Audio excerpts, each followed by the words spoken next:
Mesdames et messieurs, bienvenue à vous toutes et à vous tous pour un nouvel épisode du Vendredi Salon.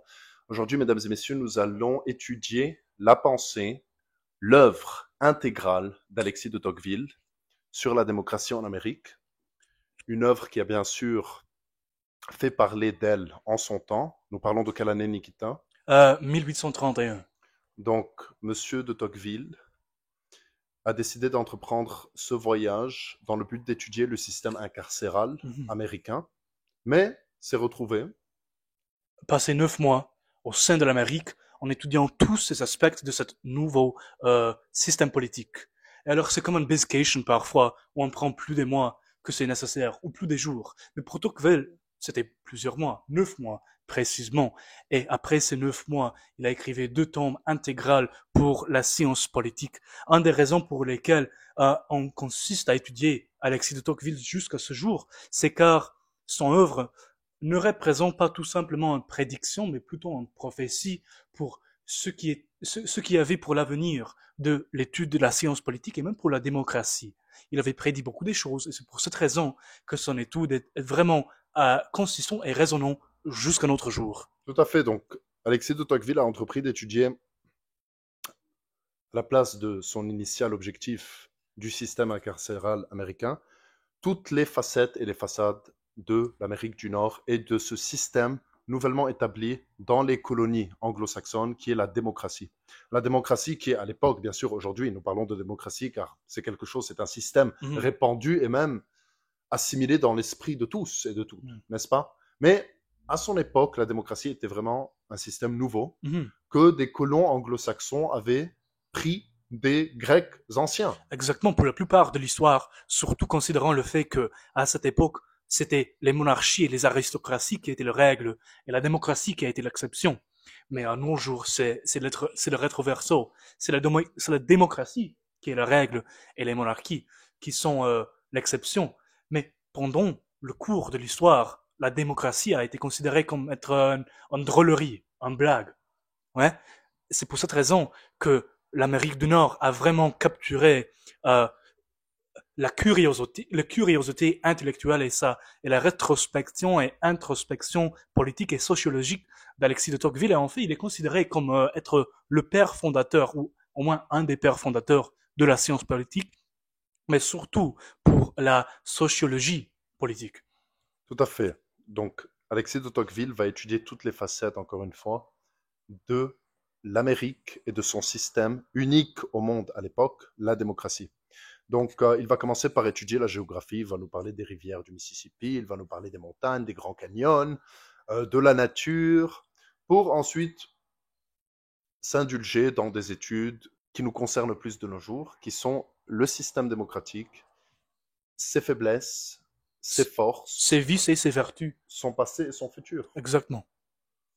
Donc, nous allons tout d'abord commencer par les anglo-saxons, les colons d'Amérique et leurs différences avec les anglo-saxons d'Angleterre. N'est-ce pas? Totalement. Encore une fois, quand on utilise le terme d'anglo-saxon, on fait référence à ce que le général de Gaulle, à ce mot dont le général de Gaulle employait pour qualifier les peuples anglo-américains, où qu'ils soient. D'accord? Donc, nous avons un système démocratique qui s'est établi après la Révolution en Amérique du Nord. Nous avons eu des individus qui, tout d'un coup, ont commencé à vivre dans un système sans caste, sans classe sociale. Oui, c'est vrai, il y avait des bourgeois, mais tout était instable. N'importe qui pouvait devenir bourgeois et redescendre à devenir ce qu'on pourrait qualifier dans les termes moyenâgeux de roturier, n'est-ce pas? De plébéien, de paysan. Voilà. Exactement. Ce qui est vraiment intéressant quand il s'agit aux colons américains, c'est que pour la première fois en l'histoire, un peuple est devenu avec une culture politique déjà établie, qui a son essence avec le Magna Carta. Bien sûr, c'est là où commence la tradition juridico-politique des peuples anglo-saxons, des peuples de l'Angleterre. Ils ont venu, ces peuples civilisés, entre guillemets, et quand on utilise le mot civilisé, cela appartient à la qualité d'être déjà soumis à un pouvoir qui nous taxe. Comme Ibn Khaldoun vous l'avez vu, je suis sûr, vous avez bon goût, dans notre vidéo précédente sur Ibn Khaldoun. Un peuple civilisé est un peuple, dans ce cas-là, qui est taxé. Et plutôt que ça, familiarisé avec la force coercive des lois. Donc, mesdames et messieurs, de par là, pour la première fois dans l'histoire, ça n'est pas une horde de barbares, de tribus qui se sont installés et ont conquis des terres vierges, mais un peuple déjà établi, ayant ses coutumes, ses mœurs, ses normes. Exactement. C'est un peuple civilisé qui vient et essaie à établir un New Haven. Donc, voilà la raison pour le mot New Haven, le nom New Haven, dans une terre qui n'était pas civilisée. Donc, pour vous donner un petit exemple, nous avons un colon anglo-saxon, un Britannique, qui arrive dans une forêt. D'accord? Il est entouré de bois, de la vie sauvage. Il est habillé en costume de ville. Il construit sa maison. Il s'établit avec des mœurs déjà ancrées en lui. Donc, ce qui est une première. D'habitude, ce sont des barbares qui arrivent, des barbares, des tribus. Quand nous disons barbares encore, ça n'est pas un terme, je dirais, qui sert à dénigrer. Non, ça veut dire Péjoratif, ouais. des tribus. Ce sont des tribus qui n'ont pas de pouvoir centralisateur qui les taxe. Comme des bédouins. Tout à fait. Et qui sont soumis à des solidarités mécaniques, des solidarités tribales. Voilà, ce sont des cousins. C'est pour ça qu'ils ont un ordre. Mais là, nous parlons d'individus qui puisent leur essence constitutionnelle et institutionnelle dans la Magna Carta. Nous nous souvenons de la Magna Carta. Vous ne vous souvenez pas, bien sûr, mais nous sommes là. Donc, la Magna Avec Carta... roi James Ier. Tout à fait. Tout à fait. Donc, c'est le début, nous pouvons dire, de l'établissement d'un certain équilibre des pouvoirs entre le roi et le peuple. Donc, nous avons là le peuple qui prend son avenir en main. Nous avons le peuple qui décide d'entreprendre l'établissement de cette colonie qui va donner naissance à ce pays où les individus sont égaux. Égaux. C'est une première dans l'histoire. Aujourd'hui, nous prenons cela comme étant quelque chose d'acquis, mais avant, tout était stable. Et quand nous disons stable, nous voulons dire qu'il y avait une aristocratie qui se reproduisait et que chacun ne pouvait pas imaginer sa vie au-delà de sa caste ou de sa classe. Pendant le cours des siècles et des générations, il était impossible de dépasser, de surpasser ces murs, ces plafonds de verre. Les plafonds de verre, oui, ces plafonds invisibles des castes, de la système social. C'était la première fois avec les Américains que le paysan pourrait être et pourrait devenir l'aristocrate. Tout à fait. Donc, dans ces conditions-là, il n'y a plus de limite à l'ambition.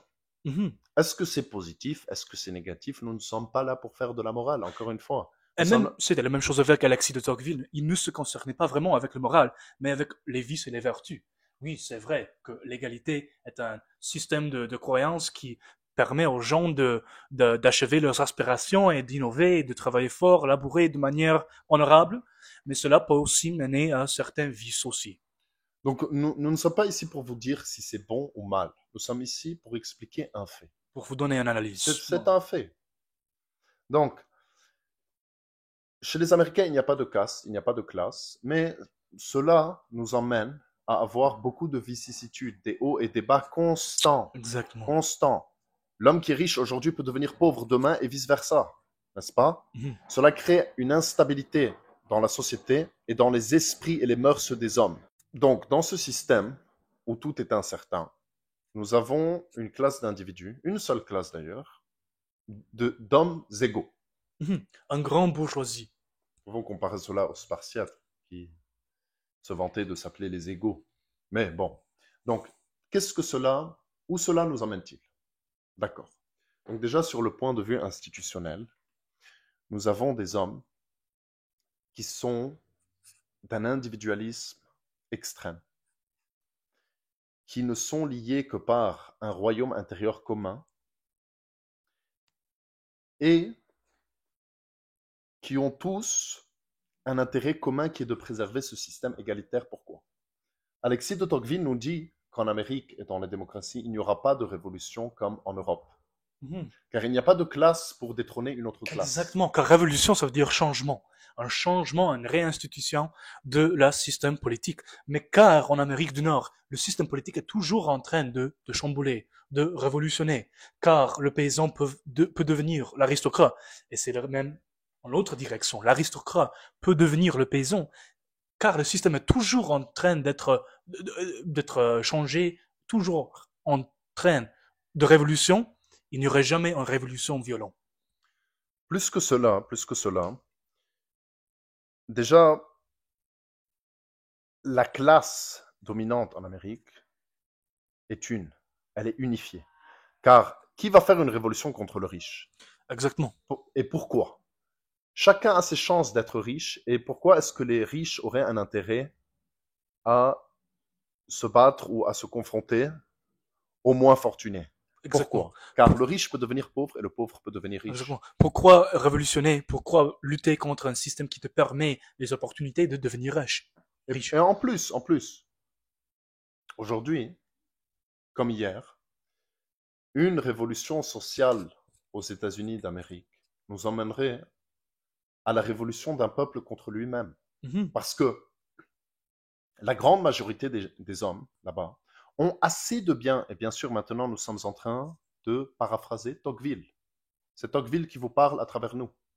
Alexis est là, Il est en nous. car ensemble, On peut. vos plaisirs, Nos désirs, vos espoirs, nos devoirs. encore.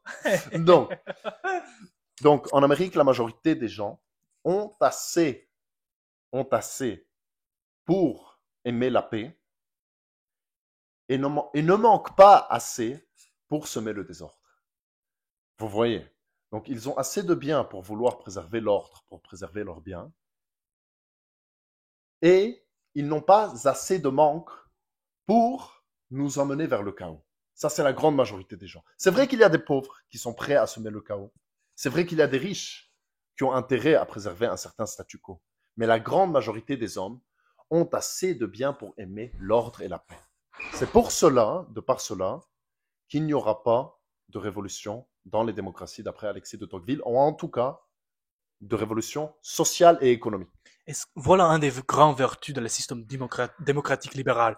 C'est que oui, chaque personne a cette fumos, ce désir d'être reconnaître parmi ses collègues. Mais comment utiliser cette fumos de manière productive?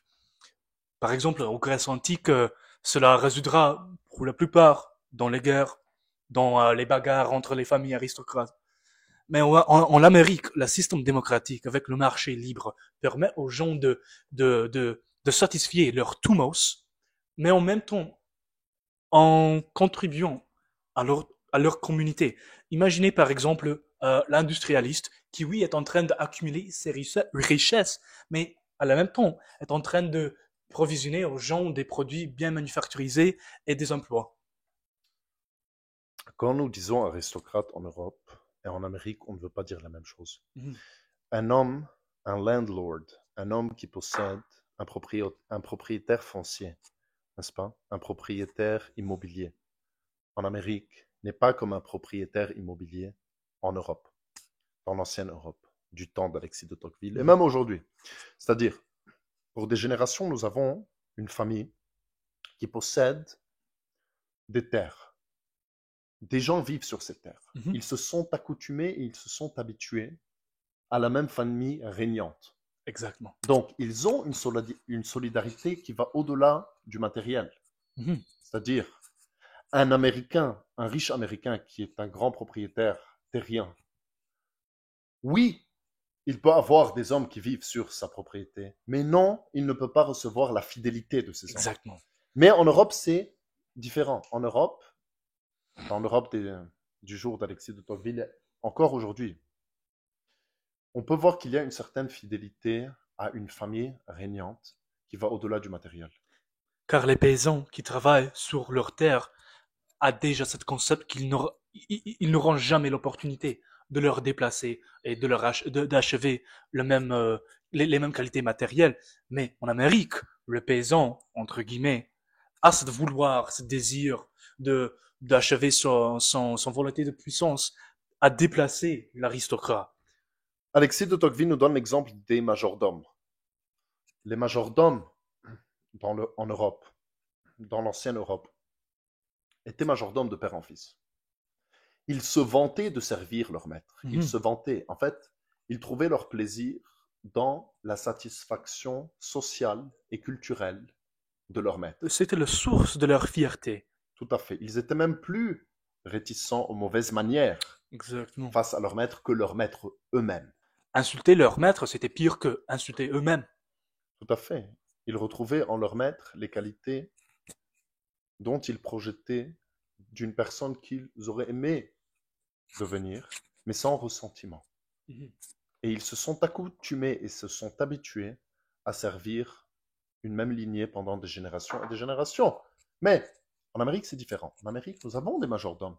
Oui, mais ces majordomes savent très bien en eux que ça n'est que momentané. Oui, ils sont majordomes aujourd'hui, mais demain, ils peuvent être à la place de leur maître, entre guillemets. Alors pour eux, c'est tout simplement un échange matériel. Tout à fait, c'est un business. Business is Transaction. business, right? Ouais. Donc, ça c'est sous un point de vue, n'est-ce pas?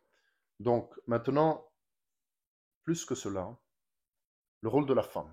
Le rôle de la femme en Europe, d'après Alexis de Tocqueville, a toujours été, à son époque bien sûr, moins aujourd'hui car la société s'est démocratisée, la femme était préservée du monde extérieur. La femme passait de la maison de son père à la maison de son mari et on l'a préservée des dangers du monde extérieur. Mais en Amérique, c'est différent. En Amérique, nous avons une femme qui grandit et qui est accoutumée et habituée, dès un très jeune âge, à donner son avis et à se confronter au monde extérieur. À se confronter au monde extérieur. Elle est déjà familiarisée avec la réalité des marchés libres, de la raison et de la logique, des lois et le monde extérieur. En Europe, comme tu as déjà expliqué, selon Alexis de Tocqueville, la femme était quelque chose d'être préservé. Mais en Amérique du Nord, le femme a été quelqu'un qui pourrait participer et collaborer dans le marché libre. Dès un très jeune âge. Et nous pouvons le voir aujourd'hui. Nous pouvons le voir aujourd'hui. Combien d'enfants célébrités existent en Amérique, n'est-ce pas? Donc, ils se sont accoutumés à donner la parole aux enfants, n'est-ce pas? Maintenant, la femme en Amérique, oui, est confrontée au monde extérieur dès un très jeune âge, ce qui la rend, d'après Alexis de Tocqueville, chaste en termes de mœurs, mais d'une façon volatile. C'est-à-dire, oui, elle a des mœurs chastes, mais elle a une vertu flexible. C'est-à-dire que elle s'adonne au plaisir et au goût dionysiaque, pour mettre les choses de cette façon-là, plutôt que l'européenne. Ce qui la rend plus habituée aux confrontations du monde extérieur et qui lui donne une compréhension plus véridique que l'européenne. Mais quand elle se marie, elle est plus sérieuse dans son mariage que l'européenne. Pourquoi? Car elle a choisi son mariage. Voilà. C'est-à-dire? En Europe, par exemple, un mariage était un contrat politique, était une stratégie qu'on pourrait appliquer pour créer des alliances. Entre deux familles. Entre deux familles aristocratiques. Mais là-bas, c'est entre? C'est entre deux amants. Deux amoureux. Deux individus. Deux amoureux. Oui, mais c'est vrai, deux amants, oui, c'est vrai, parce que c'est plus émotionnel. Exactement. C'est vrai, oui. Alors, en Amérique du Nord, une femme et un homme, on conceptualise de nos jours comme l'Europe a atteint cette belle royaume de l'amour et de la romance. Mais en fait, c'était en Amérique où deux individus, une femme et un homme, un homme, pourraient s'exprimer et c'était une question de volonté en fin de compte. C'était là, en Amérique du Nord, où les passions et les volontés pourraient être reliées ensemble pour créer un mariage. Et c'est cela, la base de la famille amérique. En contraste à celle de l'Europe, qui est une reliance politique. C'est stratégique. Tout à fait. Même les familles les plus riches en Amérique, les plus convoitées et les plus honorées, ont en leur sein des mariages qui sont basés sur l'amour, les passions et la volonté individuelle et non pas clanique et stratégique. Tout à fait. Et vous allez me dire, mais vous nous parlez de quelle Europe? Et nous vous répondrons, nous vous parlons de l'Europe de toujours. Sauf qu'aujourd'hui, l'Europe s'est américanisée. Pour le bien ou pour le meilleur, nous ne sommes pas là pour vous dire si c'est bon ou mauvais, encore une fois. Nous expliquons une situation. Nous sommes dévots de quelconque idéologie. Nous n'avons aucune idéologie. Nous sommes là pour la réalité. La réalité comme elle est, froide, actuelle, véridique, fantastique, magnifique, quoi d'autre? Orgasmique. Nous pouvons donc voir que l'Amérique favorise l'individu, l'Amérique favorise la propulsion de l'individu. Mais attention, il y a des vices. Cet individualisme extrême, cet égalitarisme qui est pris comme un foi civil en Amérique du Nord, résoudra en fin de compte par une atomisation et isolation extrême de l'individu Comme nous l'a expliqué. en Fight Club et avec René Guénon. Et Welbeck. Et Michel Houellebecq, atomisation Particules élémentaire, elementary particle. Ouais. Alors on voit comment toutes ces idées sont reliées ensemble, mais c'est Tocqueville qui a vraiment établi cette concept, qui nous a avertis pour la première fois des péchés de l'individualisme. Et alors cela mène à ce que Hobbes appellerait un monde qui est en anglais, c'est en chapitre 13, nasty, brutish and short. Un monde qui est hyper compétitif. Un monde hyper compétitif. Pourquoi hyper compétitif? Car il n'y a plus de plafond de verre. Avant, le paysan était satisfait avec sa maison qui ressemblait à la maison de tout le monde. Il ne voulait ni avoir plus, et surtout ne pas avoir moins. Il y a cet épisode dans le Grand Gatsby, où il y avait l'homme qui a construit la maison, le château en fait, de Gatsby. Il a décidé de faire un accord avec les gens qui lui entouraient. Il a dit, ok, je vais construire ce château et moi je vais payer vos Maisons vos pour qu'elles soient en properties de paille. taxes. Ouais, exactement. Car il voulait émuler les seigneurs européens, mais les Américains là-bas lui ont dit bien sûr que non. Et va te faire enquiquiner, n'est-ce pas? Et car en Amérique, il y a cette volonté individuelle de toujours s'élancer. Car oui, tu as un château aujourd'hui, mais demain, je pourrais avoir le château. En Europe, ça n'existe pas. Maintenant, cela entraîne à une distorsion sociale. C'est-à-dire, il y a des hauts et des bas. Beaucoup de hauts et des bas. Il n'y a pas de stabilité, en fait. Il n'y a pas de stabilité sociale et organique. Et nous ne vous disons pas que c'est mal. Encore une fois, nous vous expliquons un fait. Donc, les Américains ont construit leur société pour ne pas qu'une seule famille puisse accumuler trop de richesses, tout comme leur système politique a été construit, checks and balances, pour ne pas concentrer trop de pouvoir dans les mains d'une seule institution constitutionnelle, quelle qu'elle soit. Et, par exemple, cela se traduit dans les lois,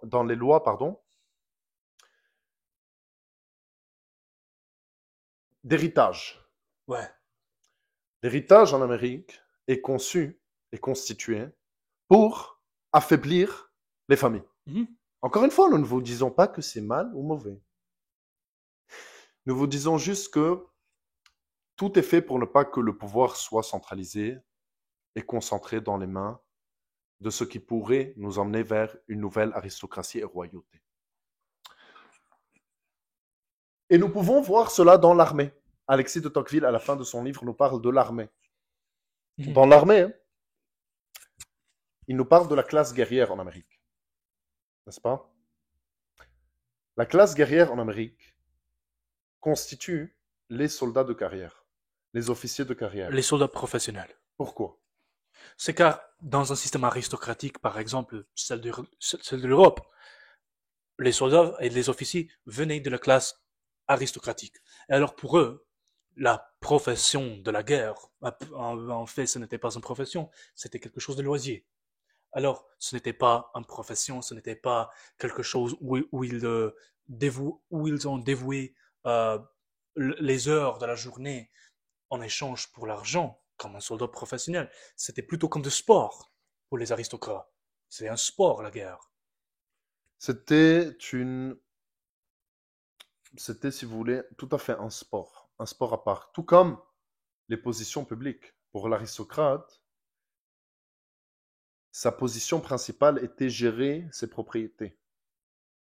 Il ne travaillait pas. Il n'avait pas besoin de travailler. Il ne s'imaginait même pas travailler. Et Alexis de Tocqueville nous dit que même les pauvres aristocrates d'Europe ne travaillent pas, car cela va à l'encontre des valeurs de leur classe sociale. Mais même les riches, les très riches d'Amérique, travaillent, car ne pas travailler et l'oisiveté serait contraire aux normes de leur propre classe sociale. Donc nous avons ici deux mêmes mentalités. Exactement. Les deux veulent plaire à leur classe sociale, n'est-ce pas? Mais sauf que en Amérique, le travail est loué, et en Europe, l'oisiveté chez l'aristocrate est bénite. Donc, cela nous ramène à Max Weber. Ah là là. qui nous parle de l'éthique travailleur de la protestant et l'esprit de le capitalisme. Max Weber. in English, Oh, the Protestant work ethic and the spirit of capitalism.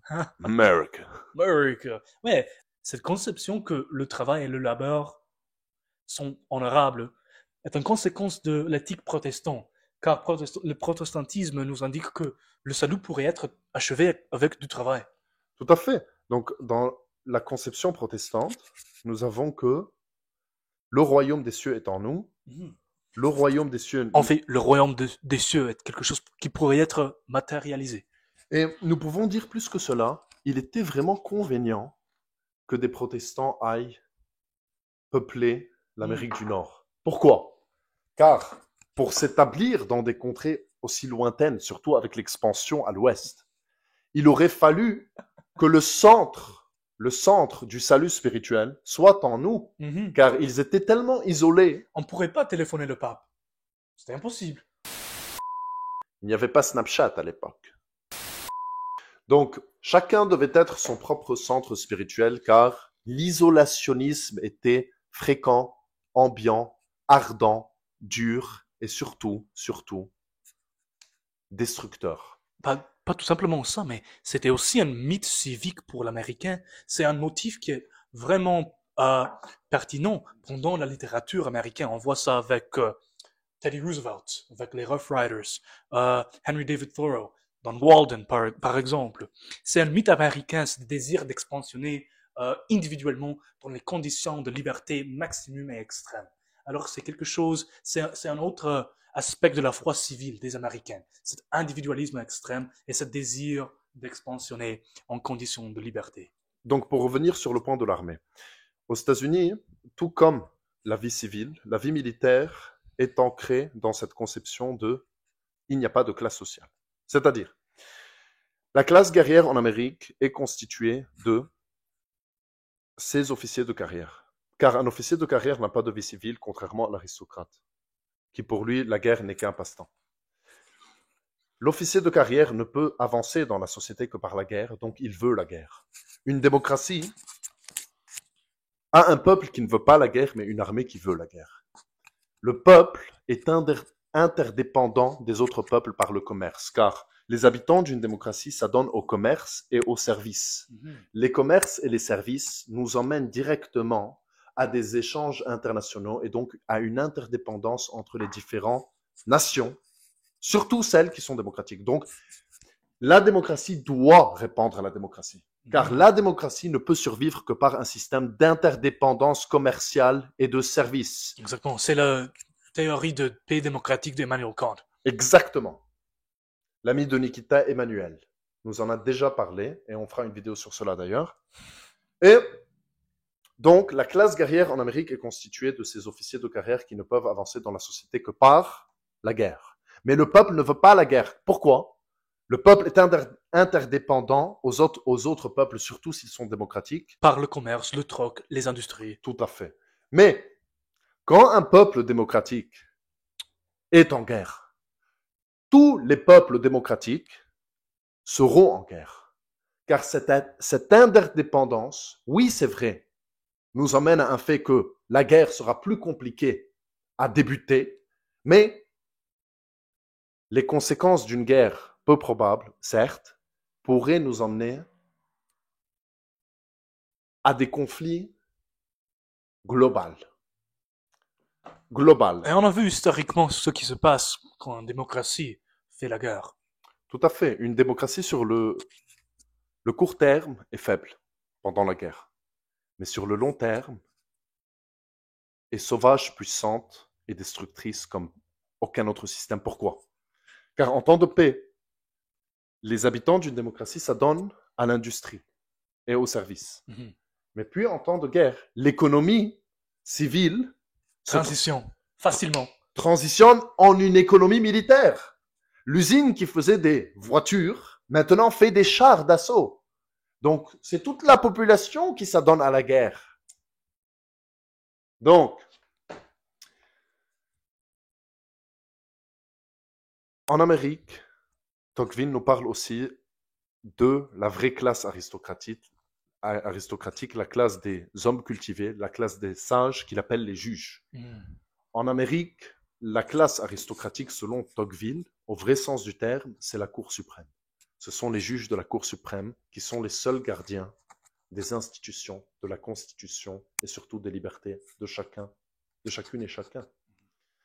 Donc, maintenant parlons un peu de comment s'est développée l'Amérique, qui s'est développée d'une façon extrêmement unique en son genre. Pourquoi? Nous avons des individus et des protestants qui trouvent leur salut en eux-mêmes sans intermédiaire. Nikita nous a dit qu'il était compliqué d'envoyer un Snapchat au pape à l'époque. Malheureusement. Tout à fait.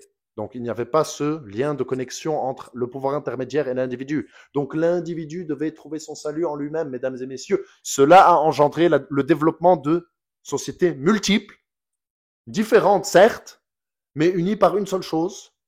La chrétienté. Le christianisme.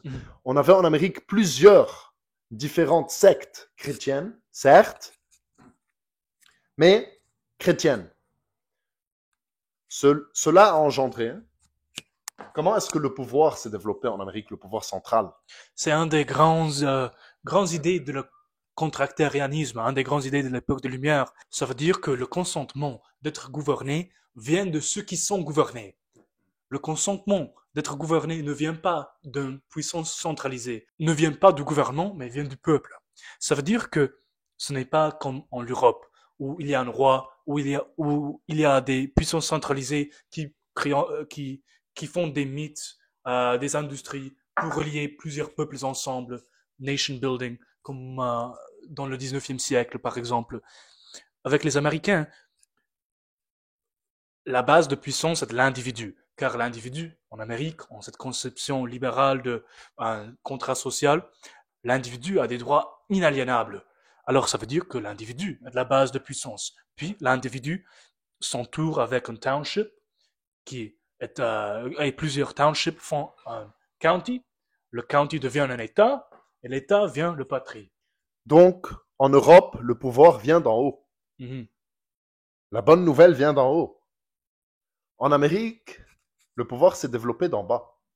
Ce sont tous, comme Nikita l'a expliqué, ces counties qui se sont rassemblés.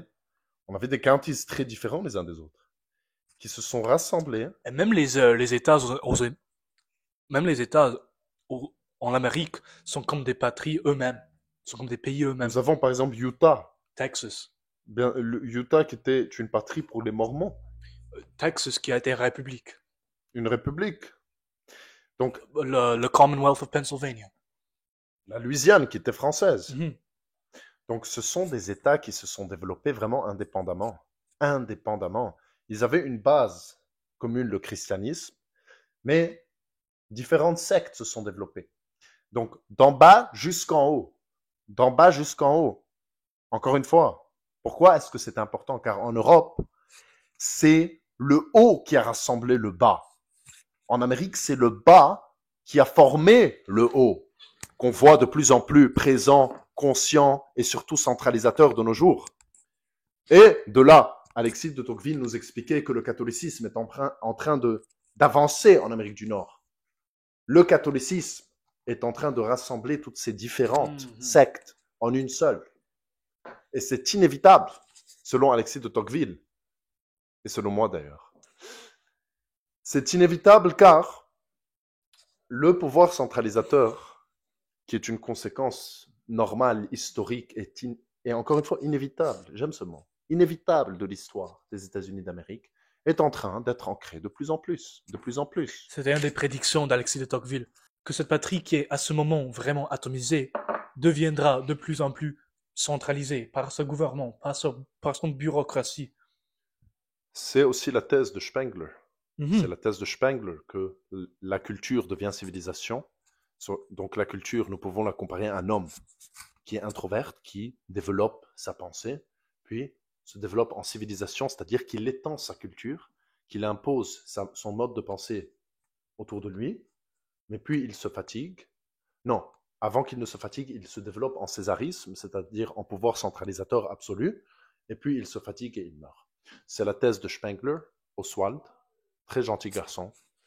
Et d'ailleurs, de par là, nous pouvons le voir aujourd'hui en Amérique que le pouvoir centralisateur prend de plus en plus d'ampleur et même l'institution de la police fédérale américaine, le FBI, qui a été fait par, c'était constitué par un des ancêtres de Napoléon. des neveux. Mhm. Le neveu de Napoléon, avec son esprit catholique corse, n'est-ce pas, a constitué l'FBI. Ok. Donc, la religion, mesdames et messieurs, est plus que des histoires qu'on raconte aux enfants. La religion est la fondation de la pensée des hommes. Tout découle de la religion. La religion donne des habitudes, de par cela des mœurs et de par là des lois. La religion est la base et la fondation de toute société. Consciente ou inconsciente, attention. Ah là là là. Tralatata. Trêve de blabla. Donc,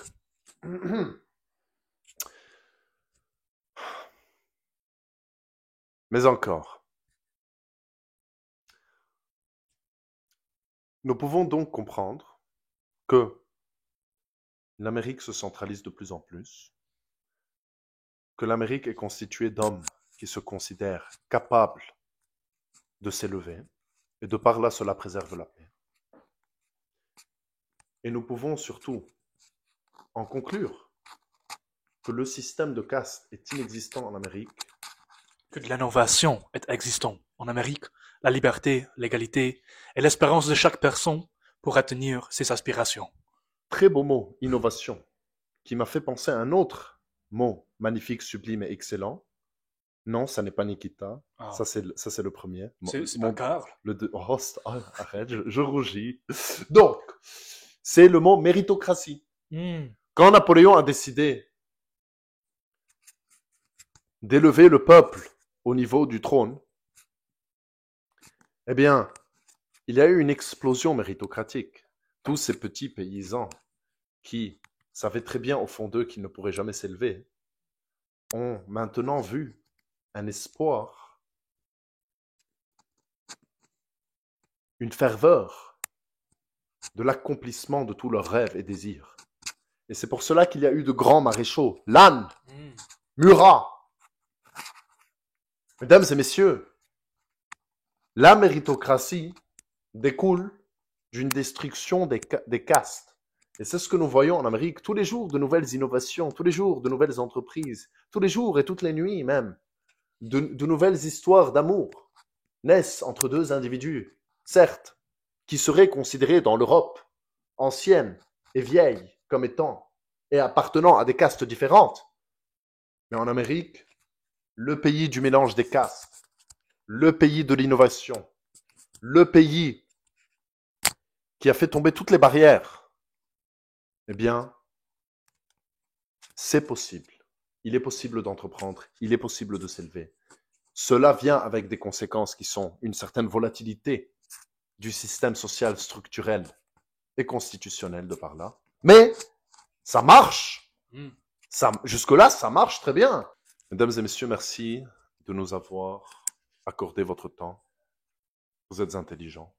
Merci aussi à Alexis de Tocqueville d'avoir écrit cette œuvre magnifique, cette œuvre résonnante, cette œuvre que, jusqu'à nos jours, est pertinente, qui nous fait penser même aux vertus de la démocratie, mais aussi à ses vices, qui nous a prédit notre condition moderne et l'avenir. Je dirais de par là, mesdames et messieurs, que nous avons un lien dans notre description si vous souhaitez nous soutenir financièrement, émotionnellement, affectivement, Spirituellement. et surtout liker, partager, Commenter. car une nouvelle génération est en train de naître, la génération du salon, la génération de la culture, la génération de l'élévation de l'esprit, celle qui a décidé que oui, peut-être, nous vivons dans un monde de quantité, mais nous serons la qualité, car ensemble, On peut, car nos espoirs, sans vos devoirs. oui, car vos espoirs, Et voilà. Sans nos devoirs. car vos plaisirs, Sans nos désirs. voilà. Voilà, voilà, voilà qui je suis. Mais voilà, même ici, mes amis, c'est fini. C'est mes gosses, c'est mon cri. Mais voilà, tant pis.